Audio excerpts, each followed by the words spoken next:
अस्सलाम वालेकुम। वालेकुम अस्सलाम। कैसे हैं सर आप? हाँ जी, कैसे हैं सर आप? अल्लाह का शुक्र अल्हम्दुलिल्लाह। काम कैसा है आज का? अल्लाह का शुक्र है, बस उसका शुक्र है हर हाल। वो तो हर हाल में अदा करना चाहिए, लेकिन हालात पे ज़रा तज्जिया आप बताइए। मुझे जैसे इन्होंने बताया है वैसे ही सिलसिला चल रहा है। एक गरीब आदमी जो है वो तो बिल्कुल ही मर गया है। जो मुतवस्त तबके के लोग हैं हम जैसे, वो भी अब गुर्बत की लाइन के नीचे आ गए हैं। तो महंगाई इतनी ज़्यादा हो गई है, मुझे 30,000 रुपये अगर किसी की सैलरी है तो मुझे बजट बना के दिखाए कि वो कैसे 2 बच्चों के साथ मियाँ बीवी कैसे गुजारा करते हैं। मुझे बताए तो सही, रस और चाय के साथ ही नाश्ता करे, दाल के साथ रोटी खाए। मुझे बताएं ज़रा कैसे ये 30,000 में बिल दे तीनों बिजली का। तो ये वो जो जिन लोगों के लिए आप ये सर्वे कर रहे हैं उनके कानों पर कोई जूं नहीं रेंगती। वो इतनी फैसिलिटीज़ में है कि आप और मैं सोच भी नहीं सकते। मिनरल वाटर के साथ वो नहाते हैं और उसी के साथ वो अपनी तहारत करते हैं। उन्हें तो गरीब आदमी के मसाइल का क्या अंदाज़ा है? बिलावल भट्टो हो या कोई हो, उन्हें क्या पता कि गरीब आदमी कैसे ज़िंदगी बसर कर रहा है। वो सिर्फ एक ड्रामा होता है जो टीवी पे आके वो लोगों के सामने कर देते हैं। अदरवाइज़ एक दिन ही गुजार के दिखाएं हमें, बिजली चली जाए और इस मौसम में इधर बैठ के दिखाएं मुझे 2 घंटे। हाँ जी, इस मौसम में तो सिर्फ पंखे पे बैठना भी बड़ा मुश्किल, गर्मी वाला मौसम है। बहुत ज़बरदस्त। अल्लाह ही है हमारे मुल्क का हाफिज़। को अल्लाह को ऐसा को नेक हुक्मरान दे दे जो इस मुल्क को सीधी लाइन पे डाल दे। लेकिन ये इन सब ने तो मिल के लूटा ही है। इन सब से बेहतर तो फिर भी वो की हुकूमत थी, फिर भी बेहतर चीन थे। तो ये तो सारे बस इल्ला माशाल्लाह आप लोगों के इल्म में ही है सारा कुछ। अच्छा भाई जी, कितने साल हो गए हैं ये दुकान है आपकी? ये तकरीबन 60 साल से हमारी माशाल्लाह 60 साल। मेरे पैदा होने से भी पहले की हमारी ये दुकान है। हाँ जी, पहले वाला साहब बैठते थे, अब मैं बैठता हूँ, फिर अब मेरे साथ मेरा बेटा होता है।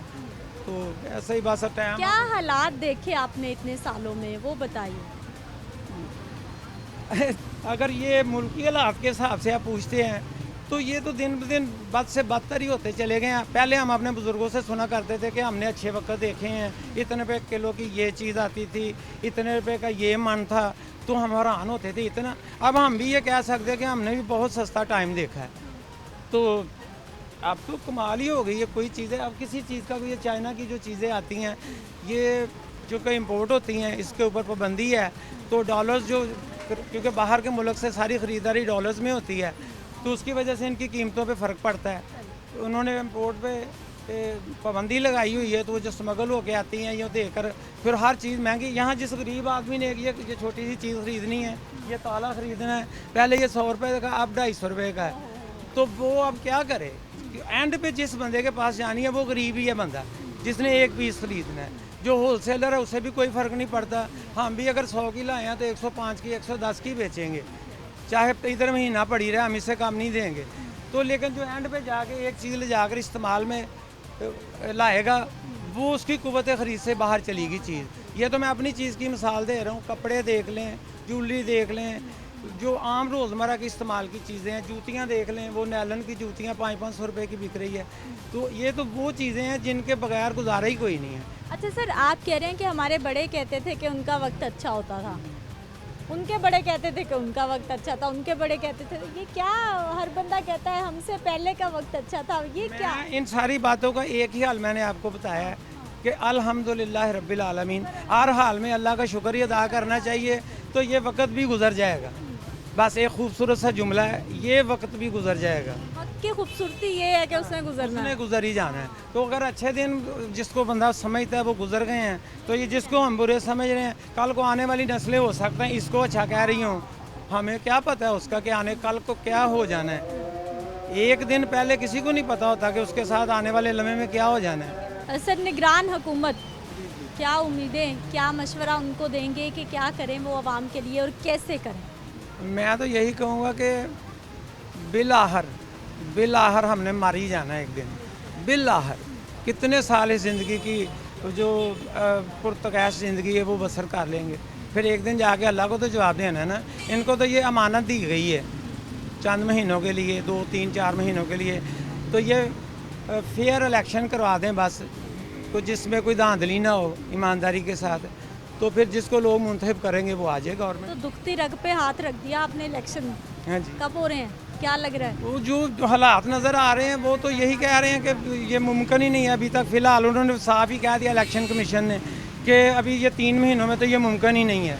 तो उसके बाद वो फरवरी को ही कह रहा है, किसी सियासतदान की तरफ से ये आवाज़ आ रही है। हालांकि पहले ही कानून की धज्जियाँ उन्होंने बिखेर दी हैं जब उसने हुकूमत डिज़ोल्व की थी अपनी पंजाब की और KP की। तो उन्होंने ये कहा था कि रूल के मुताबिक 3 महीने में इलेक्शन होने चाहिए और सुप्रीम कोर्ट ने भी कहा था कराएं। तो सुप्रीम कोर्ट के हुक्म को ही उन्होंने हवा में उड़ा दिया। तो फिर आप कौन और मेरे मशवरे के और इसकी क्या अहमियत है?